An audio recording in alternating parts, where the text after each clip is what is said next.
Nagbabalik po muli ang inyong lingkod at nagbabalita ng mga balitang dapat nating malaman dito sa ating bansa. Ito ang Balitang Pambansa.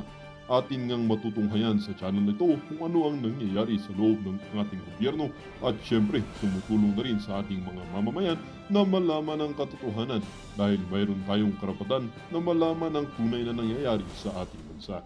Ngunit bago natin panoorin ang balita, huwag niyo pong kakalimutan na mag-subscribe sa ating channel at pindutin ang notification bell para lagi kang maging updated sa ating mga bagong videos na ina-upload araw-araw. At sa ating mga solid viewers naman dyan ay maraming salamat naman po sa walang sawang pagsuporta. At syempre, huwag din pong kakalimutan mag-iwan ng like at i-share ang ating mga videos. At kung mayroon ka naman pang opinion, ang ating comment section ay bukas para sa inyong mga hinaing. Ito na nga mga kaibigan, ating panoorin ang buong video. Salamat po muli and God bless!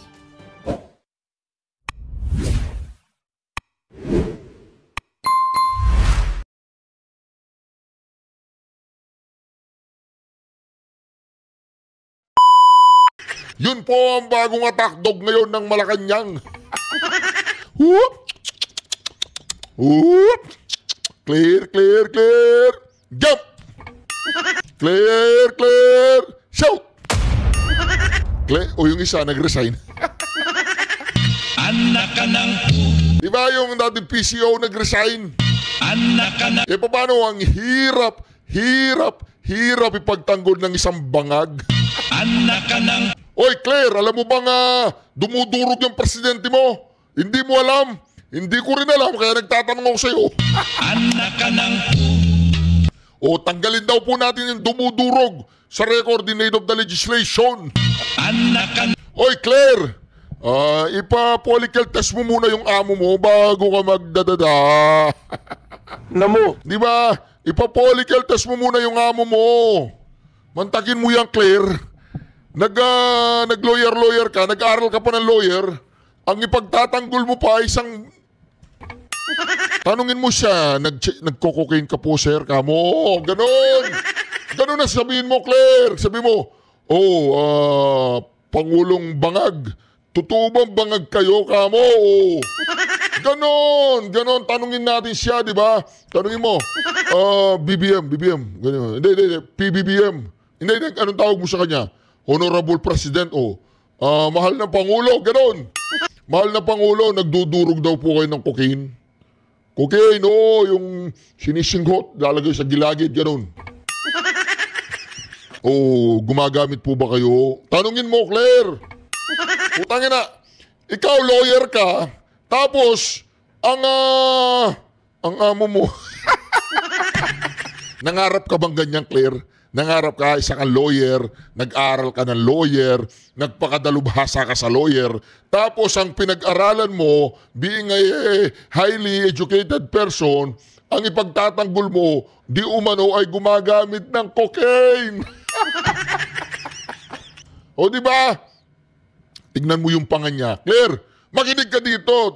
Pinasok-pasok mo yan ngayong binibigyan kita ng magandang payo, makinig ka kay Reaction TVPH, makinig ka sa akin. Ganyan ang gagawin mo. Pag namit mo na ng personal, di ba? Halimbawa, nagdi-dinner kayo, merong red wine. Yan, red wine, white wine, di ba? Nandyan si Escudero, umiinom kayo. Tapos, kukunin mo yung wine sa kamay ni Escudero. Sasabihin mo, hindi ako si Palaka. Hindi, ganitong gagawin mo, Clara. Tanungin mo si Bobong Marcos, Sir, wala daw po kayong natapos. Putangin na naman yan. Isa kang lawyer, nag-vlog ka, nag-pro-BBM ka, ngayon nagtatrabaho ko na sa Malacanang. Yes! And the winner is Claire. Anong apelido ni Claire? Claire Castro. Wala stick si Claire Castro. Mantagin mo yan, Claire. Nag-aral ka ng abogado. Tapos, ang amo mo, walang natapos, di umano, durugista pa yan. Claire, tanungin kita, mahal mo babayan mo, pero ang tapang po niya magsalita. Para nalagyan ng baterya, yung talagang ever ready, always ready, baka naman.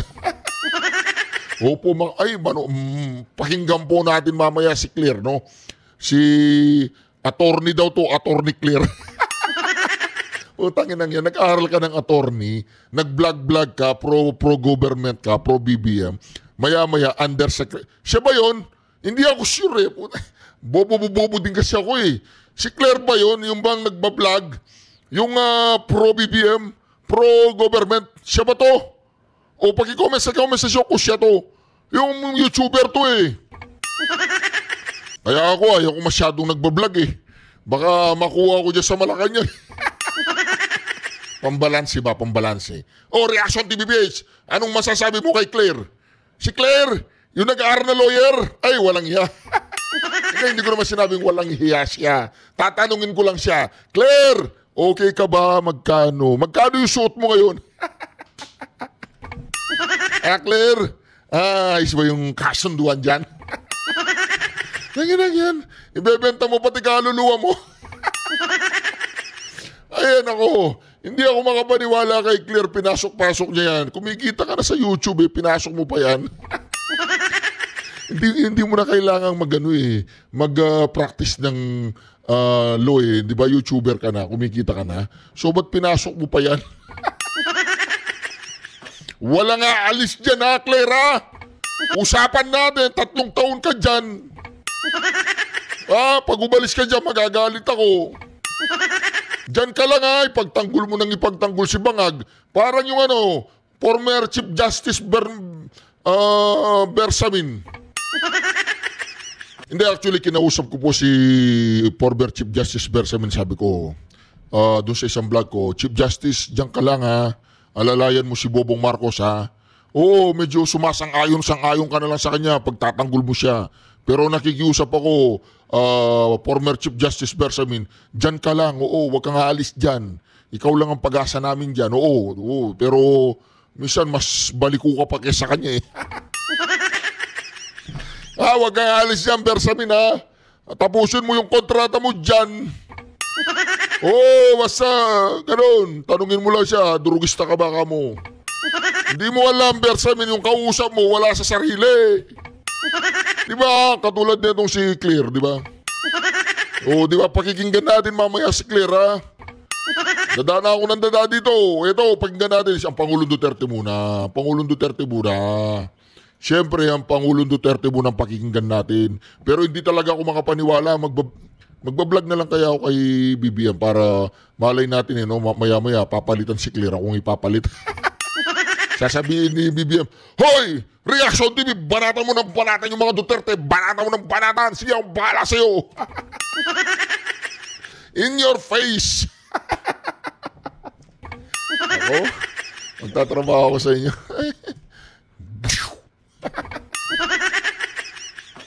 Wag na lang, di ba? Isang beses lang ako mabubuhay sa mundong ito. Hindi natin alam kung gaano kahaba ang buhay natin. Wala tayong pakialam dyan. Yung nasa taas lang may kinalaman. Ang importante dito, mailuklok, madala, si BP Sara Duterte. Ayan po mga kareaksyon. No? Nakikita niyo yan. Nakasulat dyan. O yan. Si BP Sara. Pakinggan na mo natin to. Tagal. Subscribe muna po kayo. Huwag niyo magkalimutan mag-subscribe ha. 428,000 strong subscribers na po tayo. Malapit na po tayong pumunta ng Davao. Okay? Dadalhin po natin yung silver play button natin sa Davao. Kaya kung gusto mong makibahagi sa aking mission, pagpunta ko ng Davao, mag-subscribe ka na para abutin tayo ng 1 million subscribers bago mag-May. 1 million subscribers. 428,000 na po tayo. Okay?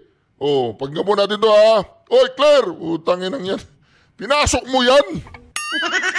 Dami-dami mo dapat pasugan yung mga pinasok. Sa bagay, pro-BBM ka naman no? So, congratulations, Attorney Claire Cortez for winning the first prize. Pagtanggol mo yan, ayusin mo ha. Ayusin mo pagtanggol yan.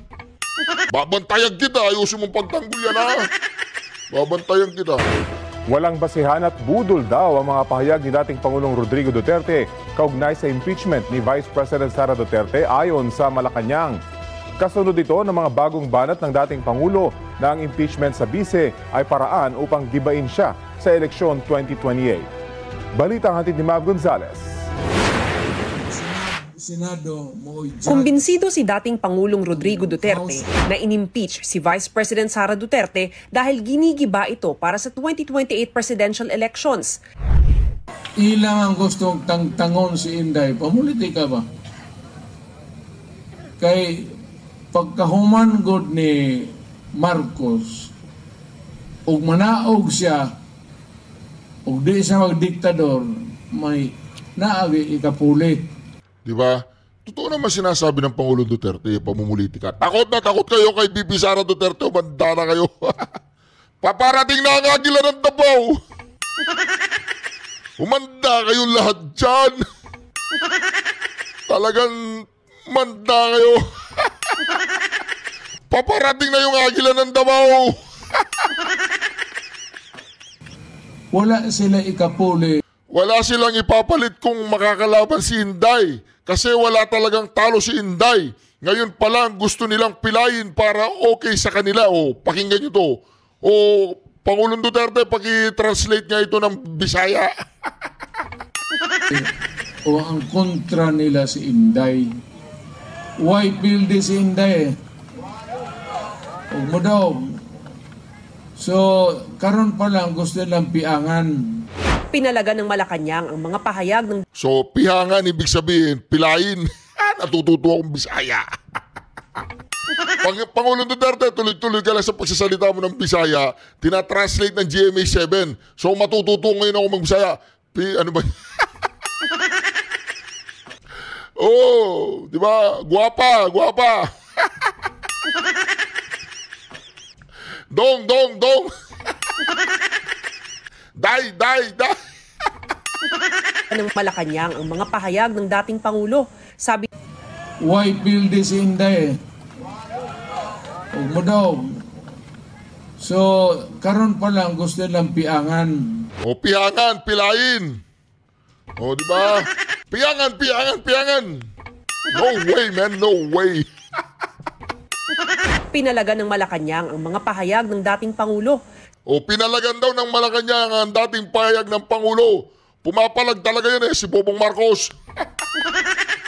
Sabi ni Executive Secretary Lucas Bersamin, O, ayan ka na naman.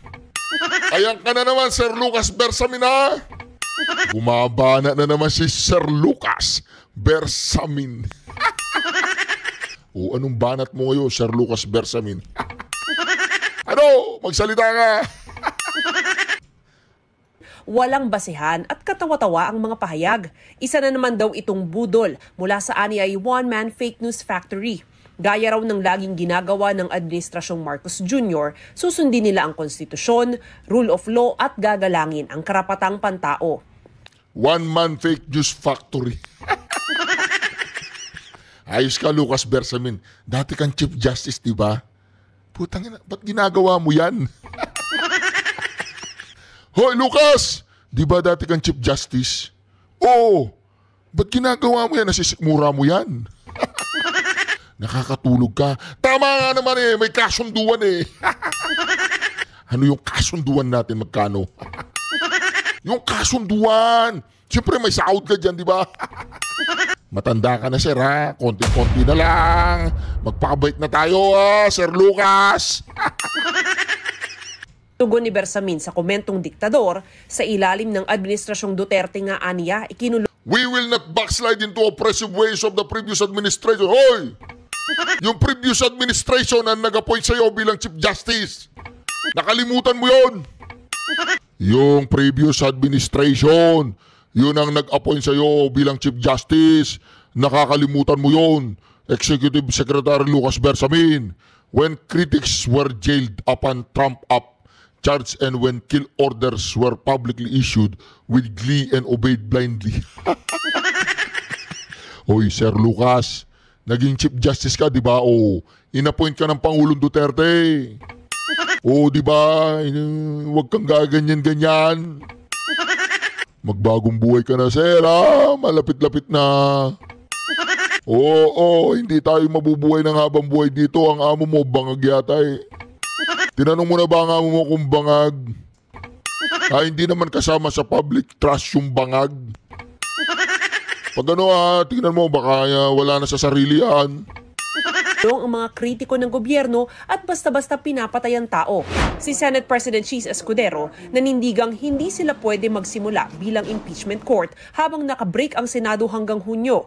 Payo ni Escudero sa House Prosecution Panel. Imbis na manggigil sila at madaling magsimula, mag-aral na lang sila.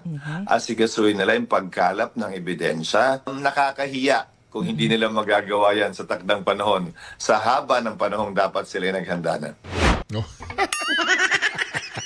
Alam mo itong si Senate President Cheese Escudero, hindi nila alam tinutulungan pa niya yung prosecutor team Tinutulungan ka pa, oy Chihuahua! Putangin ng Chihuahua. Oy Chihuahua! Alam mo Chihuahua, tinutulungan ka pa ni Senate President. Dinidelay-delay niya para makapagkalap pa kayo ng mga ebidensya. Dahil yung pinasa ninyong article of impeachment, medyo malasado. Hindi tama ang pagkakaluto, Chihuahua. Mantakin mo yan, Chihuahua. Babanat ka na naman. Nagbagigil na gigil kayo Parang manyak na manyak kayo na magkaroon ng impeachment. Diba? Para kayong mga manyakis. Gustong-gusto nyong impeachment. Puta. Umayos kayo! Sagot ni House Prosecutor Representative Joel Chua. Naghahanda rin po kami. Kala ko ba nakahanda na kayo, Chihuahua? Ngayon, naghahanda pa lang. Grabe ka, Chihuahua. Alam mo ba, talo ka na. Tapos naghahanda ka pa, talo ka na Talo ka na, hindi ka na mananalo sa Maynila. Tapos naghahanda ka pa. Kala mo kasama ka pa sa mga prosecutor. Yung imagination mo, Chihuahua, masyadong out of this bloom, out of this world. Si Chihuahua po, yun yung nagsisigaw kay Yorme. Tawagan ko nga si Yorme, matagal ko nang hindi nakakausap si Yorme. Hello, Yorme! Utangin na si Chihuahua! Mananalo ba siya sa Maynila? Mananalo siya. Ay, hindi siya mananalo. Bakit nagre-ready pa raw siya bilang prosecutor? Ganon. Pagpasensyahan ko na, huwag ko nang pakinggan. Okay, pasensya na. Ano mo ko kay yung vice mayor mo, yung cute. Ano mo ko sa kanya ba? Shout out mo ko sa kanya. Ano bang apelido niyan? Atienza ba yan? Atienza? May asawa na ba yan? Yung brother-in-law ko wala pang asawa ako may asawa na, kaya nga may brother-in-law ko kasi may asawa na ako Hindi po si Yorme yun remote control ng aircon ko. Siyempre nag-aircon ako, di ba? May mga nagpapakulay pambayad ng electric bill. Ito po ito. Hindi naman po kami gigil. Sabi niya, naghahanda rin kami at hindi naman kami gigil. Alam mo, Chihuahua, yan. Ayusin mo nga pagsasalita mo. Lawyer ka ba niyan? Gigil-gigil ka dyan. Nire-respeto namin kung ano man po ang magiging desisyon o pasya ng Senado, lalong-lalo na po ng ating Senate President. O siyempre, alam mo, Chihuahua, yung Senate President, constituent ka niya. Lahat ng mga senador, nasa itaas mo sila, constituent ka nila, Kongreso ka lang, kongresista ka lang, kongresista ka lang. Trabador lang namin kita. Ang hirap magtagalog. Trabador ka lang namin. Pinapasahod ka namin. Huwag kang masyadong mag-asta-asta na parang ikaw sino ka, Chihuahua. Pag sinabi ng mga tao dyan sa Maynila, huwag kang iboto, tapos ka na. Matatawag ka na ng mga abogadong walang kampanilya. Di ba? Abogadong walang kaso. Di ba? Wala, ganun ka lang. Basta't lawyer ka lang, yun lang. Antagin mo yan, makakatapat mo sa Senado si Carpio. Makakatapat mo ang Pangulong Duterte. Mag-diaper ka na, Chua. Dagdagan mo, 2 diaper ang isuot mo. Ikaw naman, Chua. Anong tingin mo sa sarili mo? You. What do you think about yourself? You. Pero kung magdesisyon ang Korte Suprema na isagawa kaagad ang trial, tatalima ba ang Senado? Pagbobotohan niya ng Senado, kung ako ang tatanungin, dapat may mabigat na dahilan para hindi yan sundin ng Senado kung sakasakali. O di ba? Kahit magano pa yung ang Supreme Court dyan, hindi makikinig yung Senado. Magbobotohan yan, bakasyon. Sumasahod naman sila, pati benepisyo nasa kanila. Ba't magtatrabaho ka nga naman, recess? Kahit ako, ayaw ko eh. Lalong-lalo na kung ako si Bato, mga kampanya na lang ako. Bahala kayo dyan! Hindi ako makikialam dyan! Gonzales nagbabalita para sa GMA Integrated News. O diba? Grabe ka, Chua. Antakin mo yan no? O ito, gusto niyo po ng chismis? Gusto niyo ng yung marites? O, imamarites ko po sa inyo si Jimmy Bondok. Pinagtitripan siya ni ni yung Gabriela, si Brosas. Ayos din tong si Brosas, Crush mo ba si Jimmy Bondok, Brosas? Tanong lang yan, huwag kang magagalit, Brosas, at crush mo ba si Jimmy Bondok? Ang yan, pagtitripan mo pa si Jimmy Bondok ito. Pag nanalo si Jimmy Bondok, kasalanan mo, Brosas.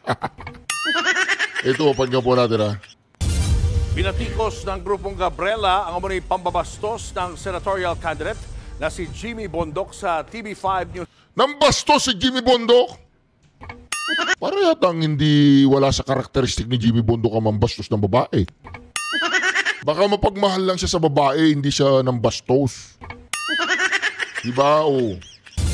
Binatikos ng grupong Gabriela ang umunay pambabastos ng senatorial candidate na si Jimmy Bondok sa TV5 News anchor na si Gretchen Ho. Nagugat ang issue sa interview ni Gretchen. Si Gretchen Ho? Binastos ni Jimmy Bondok si Gretchen Ho? Yung maganda? Si Gretchen Ho? Crush ko yun Ang ganda ng mga mata nun Si Gretchen Ho? Binastos mo, Jimmy Bondok? Grabe ka naman Pero baka naman sinabi ni Gretchen Ho na, huwag mo ako respetuhin, Jimmy Bondok, bastusin mo ako. Baka naman yun na sinabi ni Gretchen Ho. Tanong lang yun, tanong lang. Di ba kasi marami kasi mga babae, balita ko, sinasabi ni Jimmy Bondok, nire-respeto niya. Nagre-reklamo yung babae, sabi niya, hindi, huwag mo respetuhin, bastusin mo ako. Kaya lang, ang gusto yata magpabasto si Brosas. Siyempre, hindi babastusin ni Jimmy Bondok si Brosas. Bakit mo babastusin si Brosas? Anong meron kay Brosas? Oy, Brosas! Nangangarap kaya na, Brosas! O ito, pakinggan po natin ito.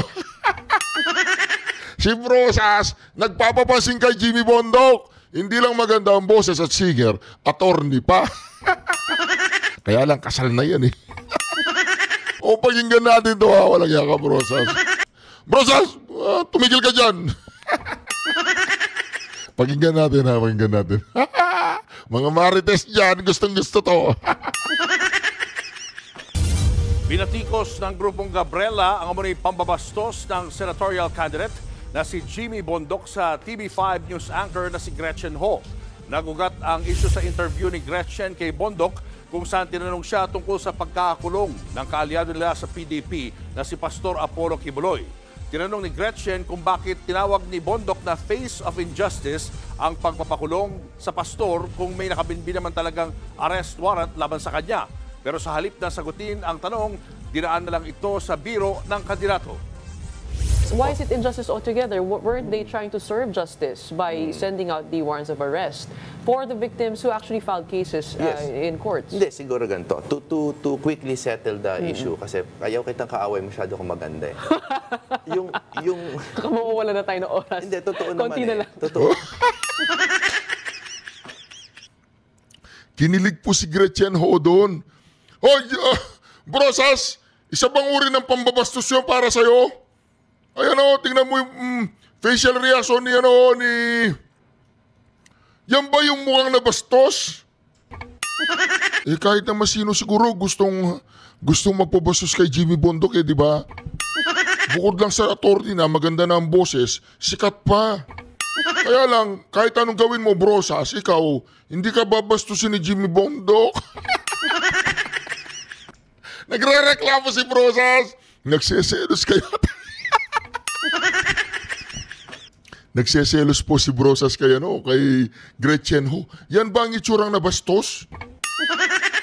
Ayos din si Brosas, pagpagyan natin ha. Why is it injustice altogether? Weren't they trying to serve justice by sending out the warrants of arrest for the victims who actually filed cases in courts? Hindi, siguro ganito. To quickly settle the issue kasi ayaw kitang kaaway, masyado kang maganda eh. yung Kamawawala na tayo ng oras. Hindi, totoo Konti naman na eh. lang. Totoo naman eh. Nakakabighani yung mata mo eh. Dahil sa pahayag na yan, tinawag na sexist ni Gabriela Party List Representative Arlene Brosas si Bondok.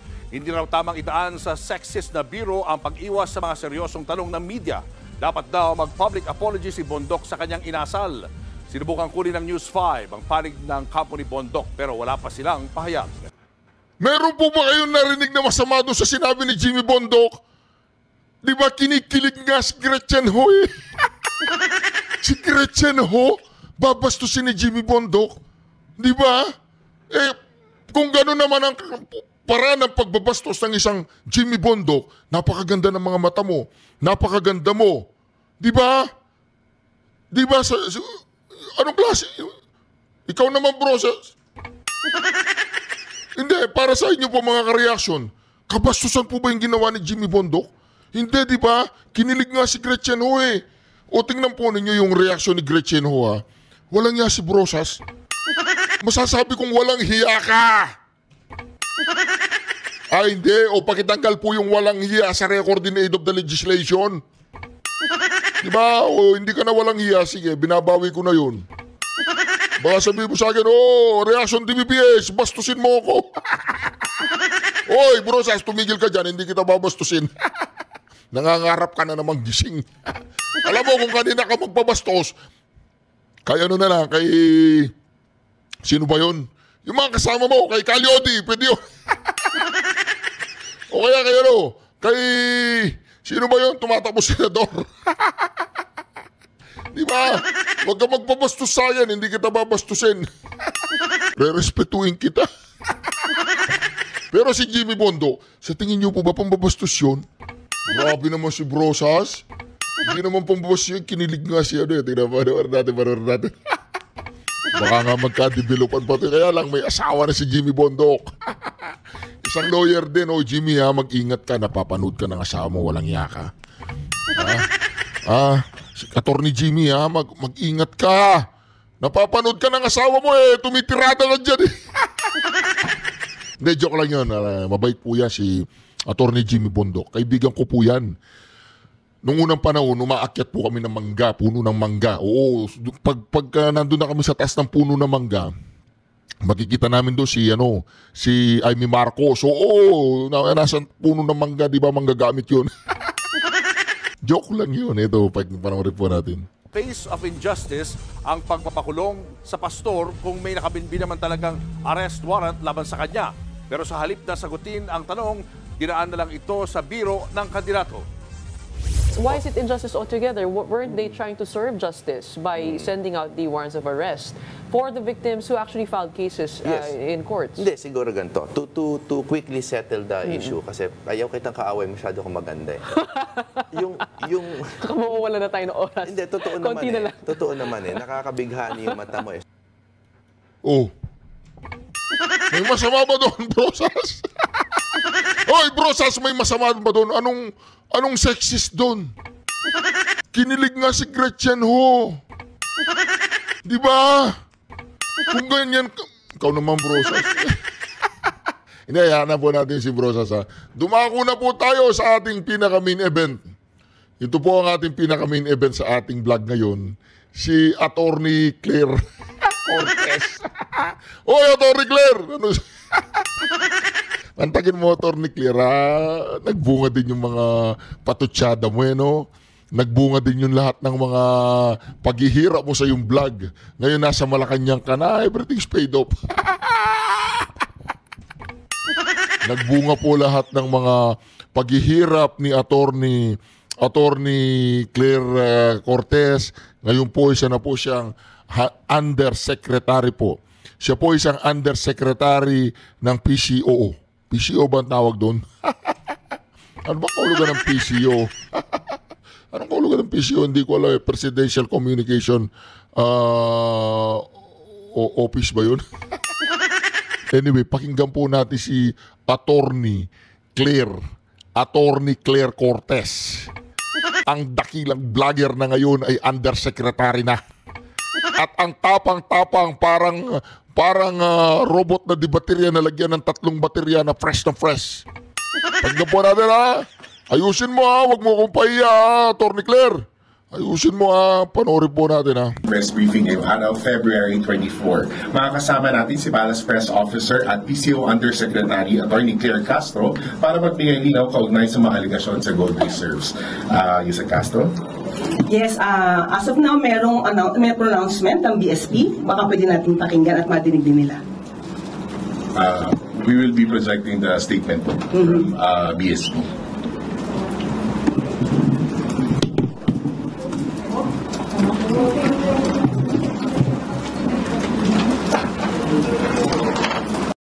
Siya po ba yung vlogger? Siya yung vlogger, no? Si Attorney Claire, no?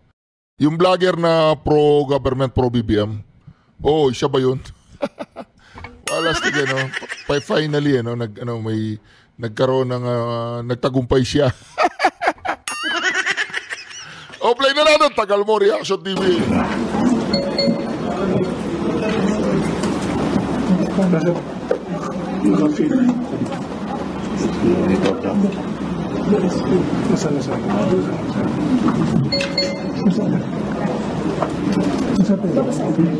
Okay, this is a statement of BSP.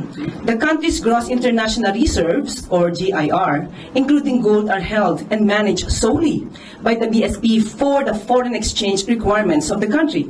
When BSP sells gold, the proceeds revert to and stay within the GIR. Last year, GIR rose to $106.3 billion from $103.8 in 2023. Similar to other central banks, BSP maintains a portion of its reserves in gold as part of the country's GIR, mostly to hedge against offset movements in the market price of other assets. It buys or sells gold to maintain an optimum level for this purpose.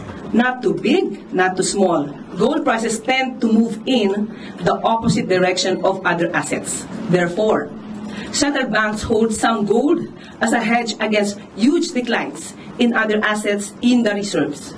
However, gold prices can be volatile, earns little interest, and has storage costs. So central banks don't want to hold too much. So yan po ang statement ng BSP. At handa na po tayong sumagot sa inyong mga katanungan. We're now opening floors for questions from our Malacanang media friends. So yung usapin po patungkol sa gold, mga ka-reaction, bakit tayo nagbenta? Di ba? Ang unang-una, bakit tayo nagbenta? May dahilan pa para magbenta tayo. Di ba? Di ba more gold, more good? Eh hindi. Parang more gold, more bad sa kanila. Favorite kasi nila yung gold, yung mga Marcoses, favorite nila gold. Ito nga ano ko ito, palalagyan ko ng gold yan eh. Gold-plated ko lahat yan. Itong background ko na yan, gagawin kong gold-plated yan. Oh, gold. First question, Maricel Halili, News 5.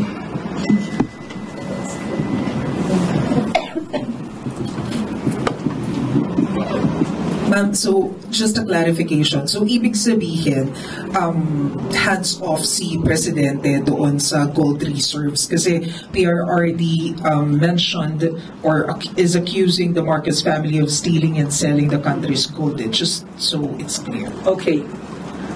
Hindi ba to campaign joke ulit ni dating Pangulong Duterte? Hindi ba tayo nasanay dun sa jet ski promise niya? Nung naniwala tayo halos sa mga sumuporta sa kanya, tinawag tayong stupid. So pag naniwala ba tayo ulit sa sinasabi niyang ito, baka mapagkamalan niya tayo ulit at tawagin tayong stupid. O tignan mo, ang tapang niya no? First day pa lang niya yan. First day pa lang niya. Ma'am, ang tanong ay legitimate question. Nung panahon ng Pangulong Duterte, walang nangyaring bentahan ng ginto. Naintindihan mo, lawyer ka ba? Ay, hindi, trabaho mo pala yan. Okay, I understand now. I understand. I totally understand your position.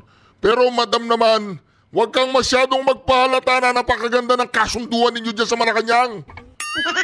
Nagpapahalata ka naman masyado na magaganda yung mga kasunduan ninyo eh.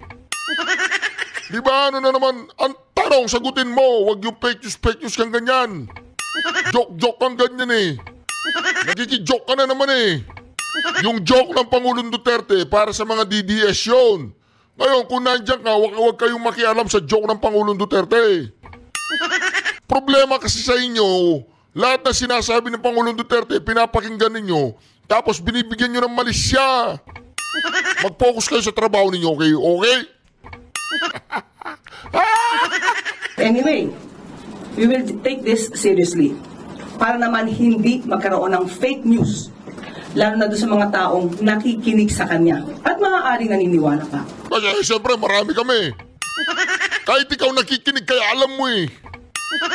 Ikaw ba hindi ka fake news? Tanong lang, hindi ka fake news? Nandiyan ka. Ba nandiyan ka kung hindi ka fake news? Tanong lang yan. Lagi na lang kayo sumisira. Itong issue na to, October 2024, nasagot na ito. Ang nagtataka lang ako, bakit paulit-ulit na binibring up ni dating Pangulong Duterte? Kasi hindi nyo sinasagot. Ayaw nyo nang paulit-ulit. Yung pagngiwi ng boss mo, paulit-ulit din. Anong gusto mo? Yung pag may problema, hindi nyo sinagot. Titigil na kami, nasan yung gold? Binenta nyo yung gold, tapos na, wala na, ganun. Hindi na kami kikibo. Tapos na, wala na. Hindi na namin uulitin. Grabe kayo Pero yung EGK ninyo, tsaka yung ICC, tsaka yung mga paratang ninyo kay Pangulong Duterte, noong pampanahong hindi presidente si Duterte, ginagawa na ni Dilima yon paulit-ulit. Nagreklamo ba kami? Ngayon, 3 beses lang namin tinanong yung gold, nagre-reklamo kayo. Diba? Huwag ganyan. Claire, huwag ganyan, Claire Huwag kang babana ng alanganin Ganyan huwag ganyan. Wala ba siya mga economic experts na magsasabi sa kanya kung ano ba talaga ang regular activities ng BSP? Tapang kung ano pa talaga ang, di ba ang tapang? Panalo to. Oy, Bobong Marcos, win-win ka dito. Nakuha mo, jackpot ka kay Claire. Talagang siya, attack dog talaga ang datingan. Talagang matapang. Diba kala mo talaga veterana na siya dyan sa Malacanang. Ganyan talaga magsalita. Wala na ba kayo talaga nagpapakitang gilas? Doblehin ang sahod nito. Ang galing. Doblehin. Tawagan ko siya. Oy, Bobong Marcos. Congratulations sa pagkakakuha mo kay Claire. Magaling. Tsaka palaban. Oo, palaban siya. Doblehin mo yung sahod niya. Okay. Walang budulan Doblehin mo. Magaling. Bumabanat siya. Talagang dinudurog niya yung mga Duterte. Pero hindi pwede. Pasensya ka na Kahit gaano siya kagaling, wala. Kasi mahirap kang ipagtanggol.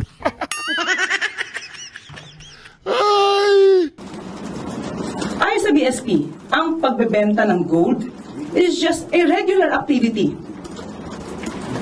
How? Why? To pump up the economy. Kasinungalingan yan. Pagbebenta ng gold is a normal activity to pump up the economy. Kailan nagsasangla ng gold yung mga tao, di ba? Kapag, wala ng pera, nangangailangan. Hoy! Claire, hindi kami bobo! Kayo ba, mga ka-reaction, magbebenta ba kayo ng mga gold ninyo kung hindi kayo nangangailangan? To pump up your economy? To pump up your family? To pump up your financial, di ba? Bakit mo ibebenta ang gold patuloy ang pagtaas ng presyo niyan? Ngayon, kung patuloy ang pagtaas ng presyo, makocover niya yung maintenance ng holding golds dyan sa reserve, dyan yung gold reserve natin. Huwag mo kami lokohin, Claire, Huwag mo kami lukuhin. Anong ginagawa ng mga adik? Bebenta yung kaldero, bebenta yung motor, bebenta yung kotse, bebenta yung bahay, bebenta kung ano-ano. Ganon ang mga adik, nagbebenta kung ano-ano. Niloloko mo kami to pump up the economy, to pump up the economy. Kakailanganin mo ba magbebenta ng ginto kung hindi nababangkarote ang ekonomiya? Ikaw naman, Claire. Nag-aaral ako sa sa Cornell, Harvard, tsaka sa may Oxford, ha? Huwag mo gaganyan-ganyanin. I know economy. Di ba? To pump up the economy, kaya nagbenta ng ginto. Unang araw mo pa lang, Claire, paltos na. Unang araw mo pa lang, silat ka na. Muloloko yung taong bayan, Claire. To pump up the economy, magbebenta ka ng ginto. Ibig sabihin, yung economy matamlay. Wala ng pera, magbebenta ka na ng ginto. Ayusin mo, Claire. Unang araw mo, sablay.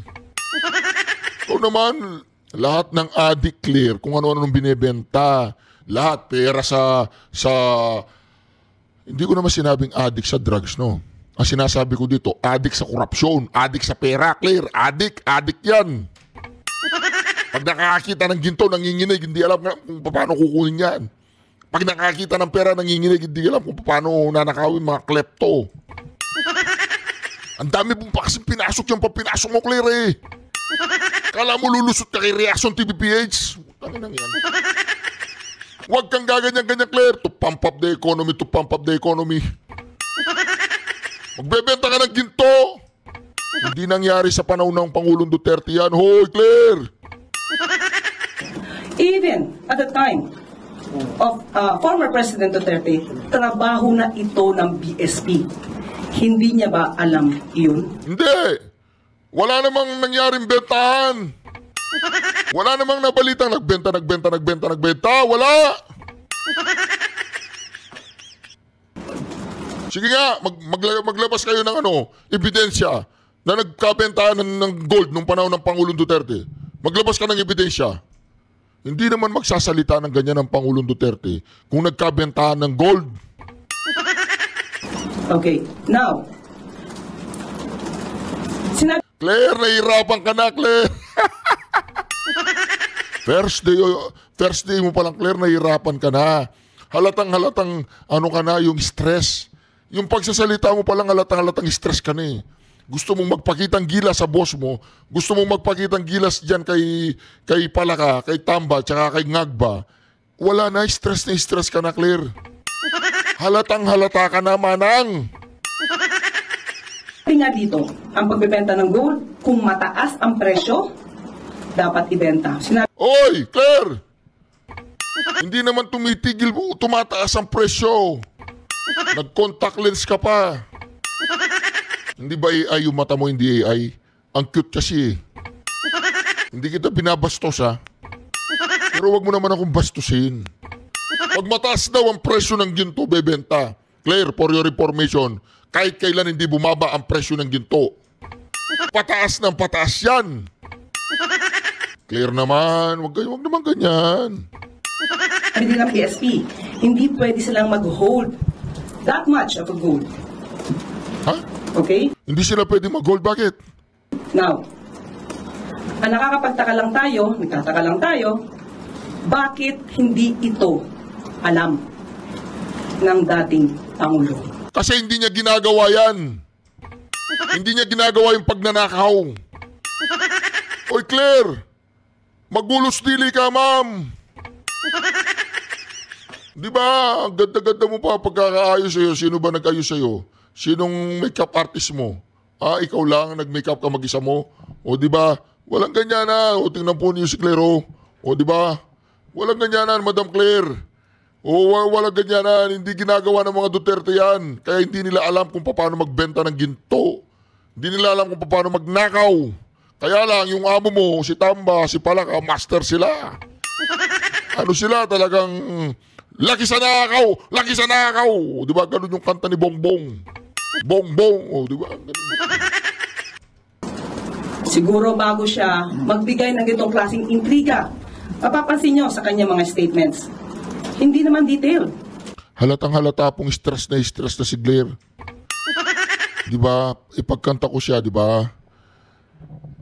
May bukas pa sa iyong buhay. Di ba? Claire, ang ganda na pinasok mo, ma'am. Anong proof niya? Again, as a lawyer. He is a lawyer. He became a fiscal. Alam niya kung paano magkuha ng ebidensya, no? To get the truth. Bakit sa kanya parang wala siyang ebidensya? Meron! Oy, Claire, walang ebidensya. Paano yung blank record?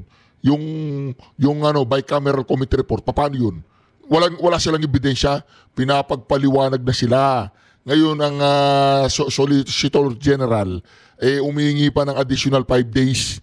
Pinagpapaliwanag sila, okay? Kailangan nilang magpaliwanag sa Supreme Court. Pinasok-pasok mo kasi yan ngayon, hindi mo alam gagawin mo dyan. Kasalanan mo yan! Hindi ka na lang nag-vlog. Yan tuloy, ngayon, di ba, stress ka na. Hindi ka man lang nag-i-smile. Di ba? Laging paintriga. All we want here is evidence. Parang naririnig ko sa dilima. Puno ng galit, puno ng stress. O tignan mo, Reaction TVPH. Smile. Tawa lang ng tawa dito. Habang dinudurog ko kayo, tawa pa lang tawa. Ipakita niya. Pakita niya. Kung si PBBM o ang Pangulo ang nag-utos para magbenta ng gold reserves.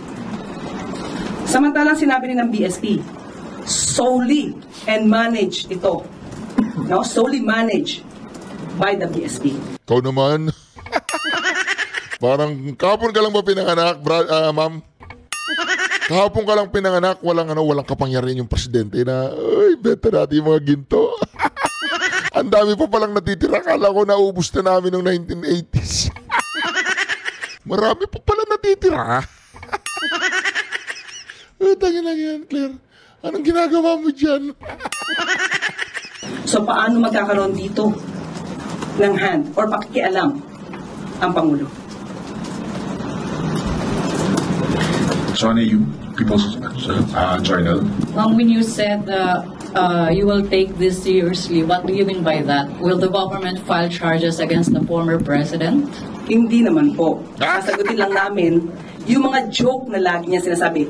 Hindi, mag-file kayo ng charges. Hindi naman po. Mag-file ka ng charges. Hindi naman po ka dyan. Walang ganyanan, Claire. Mag-file ka. Walang ganyanan. Mag-file ka. Since tayo ay sumasagot dito ng seryoso, baka sa susunod sasabihin na naman ng mga supporters niya, hindi niya na naman kilala si dating Pangulong Duterte. Puro joke yan. So ito ba mga sinasabi niya during sa kanilang rallies or campaign rallies? Joke ba o seryoso? We have to know that. You don't have to know that. Just answer the question. Bakit walang number yung bicameral committee report pagdating ng GAA nagkaroon ng number? Bakit, Claire? Sumagot ka, Claire.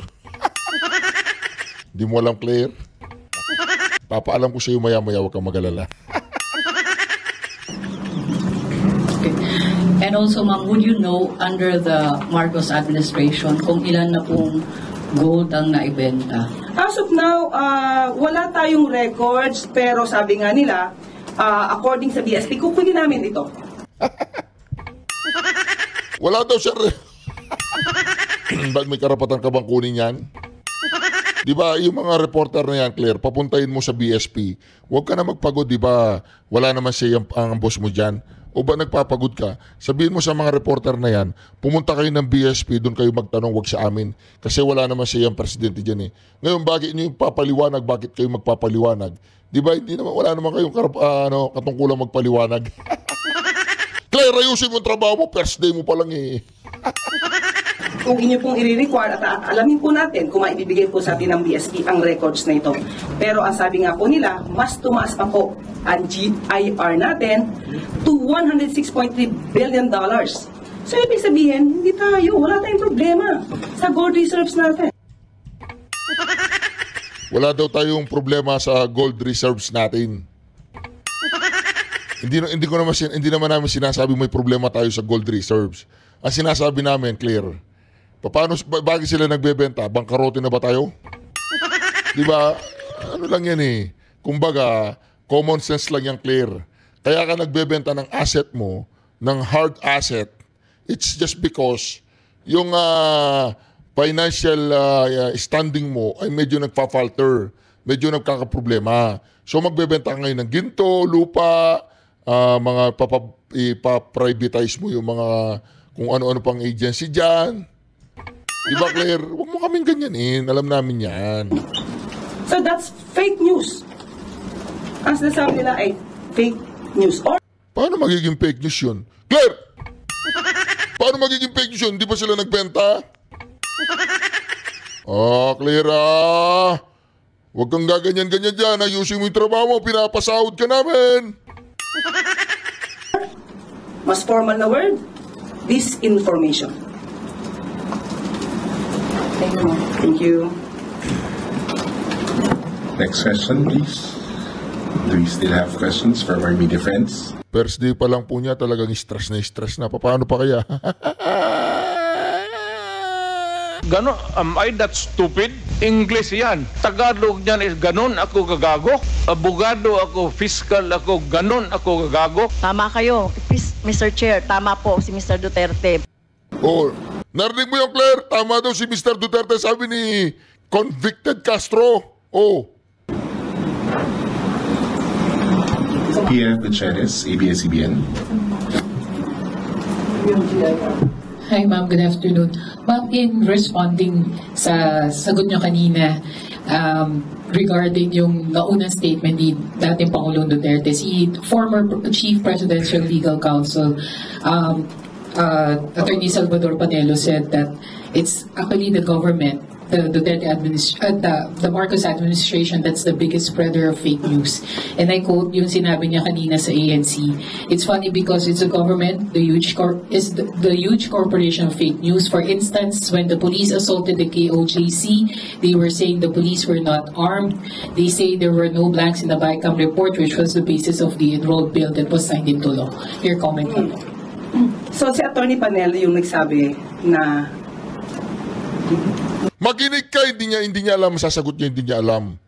Ang sinabi niya, fake news daw si Bobong Marcos, nung sinabi ni Bobong Marcos, yung pumunta ng KOJC compound, ay walang mga baril. Walang mga baril yung sinabi niya. Pero meron. Sinong fake news nyon? Di si Bobong Marcos, hindi niya naririnig. Hindi niya naririnig. The biggest spreader of fake news yung spreader ng fake news. Unang-una ang usapan dito ay about the gold reserves. Ganon, am I that stupid? English yan. Tagalog niya. Hindi ba pwedeng itanong yung sinabi ni Bobong Marcos na wala daw mga baril yung mga pumunta ng KOJC compound? O bakit ayaw mo sagutin yon? Putang ina naman. Bakit niloloko mo na kami? Claire, tanong lang, niloloko mo na kami unang araw mo pa lang dyan? Ayusin mo trabaho mo dyan, Anak ka ng... Pakinggan po ninyo. Bakit kailangan baguhin? Nagda-divert ba sila? Yung issue tungkol sa KOJC, nasa korte na to. Kung meron mang kasuhan dito, sa korte ito. Ang pinag-uusapan natin dito, yung sinabi ni dating Pangulong Duterte. Hindi, yung sinabi ni Bobong Marcos, hindi natin pwedeng pag-usapan. Ulitin natin. Niloloko tayo ng ngaling to. Walang ganyanan. Sagutin mo yung tanong. Walang ganyanan. Is the huge corporation of fake news. For instance, when the police assaulted the KOJ, sagot nyo kanina regarding yung naunang statement ni dating Pangulong Duterte, si former Chief Presidential Legal Counsel, Attorney Salvador Panelo said that it's actually the government, the Duterte the Marcos administration that's the biggest spreader of fake news. And I quote yung sinabi niya kanina sa ANC. It's funny because it's the government, the huge corporation of fake news. For instance, when the police assaulted the KOJC, they were saying the police were not armed. They say there were no blanks in the BICAM report, which was the basis of the enrolled bill that was signed into law. Your comment po. So si Attorney Panelo yung nagsabi na The biggest spreader of fake news yung spreader ng fake news. Unang-una, ang usapan dito ay about the gold reserves. Bakit kailangan baguhin? Nagda-divert ba sila? Yung issue tungkol sa KOJC, nasa korte na to. Di ba, hindi niya sinagot mga kareaksyon. Hindi niya sinagot yung sinabi ni Bobong Marcos na walang mga baril ang pumasok sa KOJC. Hindi natin dinadivert dyan, Claire. Ang sinasabi natin dyan, Claire, makinig ka, Claire. Bakit nagpe-fake news si Bobong Marcos? Sinabi niya walang mga baril ang pumasok sa KOJC, pero mayroong mga baril. Bakit ayaw mo sagutin yon? Bakit dinadivert mo yung question nung reporter? Di ba, reporter yung nagko-question eh. Sabi niya, bakit natin dinadivert? Hindi natin dinadivert. Sagutin mo yung tinatanong ng reporter. Ayaw mo sagutin. Ganon, am I that stupid? English yan. Tagalog niyan is ganon ako gagago. Abogado ako, fiscal ako, ganon ako gagago. Tama kayo, Mr. Chair. Tama po si Mr. Duterte. O, narinig mo yun, Claire? Grabe ka. Kung meron mang kasuhan dito, sa korte ito. Ang pinag-uusapan natin dito, yung sinabi ni dating Pangulong Duterte patungkol sa gold reserves na walang anumang basihan. Ayaw niya sagutin. Ayaw mo tanggapin na fake news spreader si Bobong Marcos, Claire? Ayaw mo sagutin na siya ay fake news spreader? Anak ka ng... O dito pa lang si Claire, nag-ano na, sumaplak na. Anak ka ng... Sumaplak na. Thank you, Yusek. We have more questions from MPC. Dave Padilla, PTV4. Good afternoon po. Attorney, sa Mandaue rin po sinabi po ni former President Duterte na bumalik na po yung droga sa Davao, Cebu, and Manila. Marami na rin mga tambay ang na-hold up at mga nasasaksak. Reaction po dito. Davao, including Davao City? Oh, okay. Kung Davao City pinag-uusapan natin, sino ba ang mayor ng Davao City? Hindi ba yung anak niya? Si Mayor Baste Duterte. So, ang ibig ba sabihin nun, napaka-inefficient ng anak niya?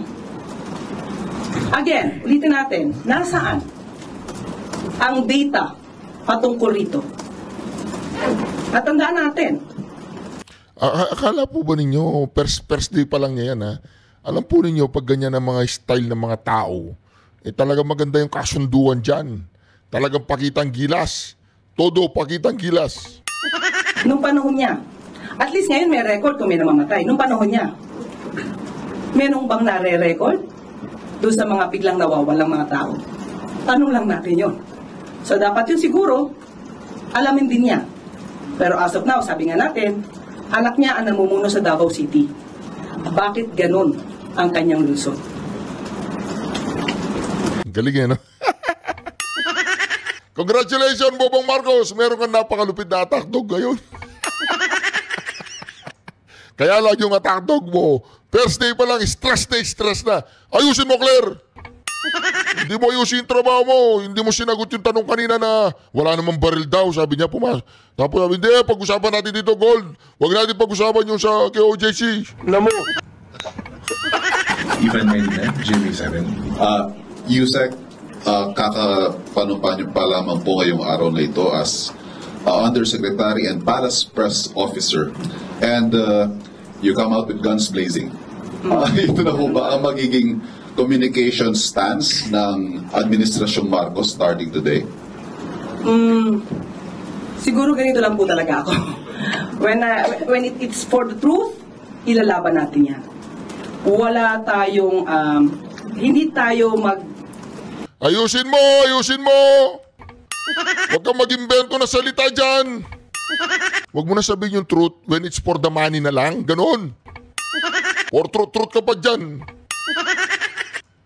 Sasagwa ng anumang fake news.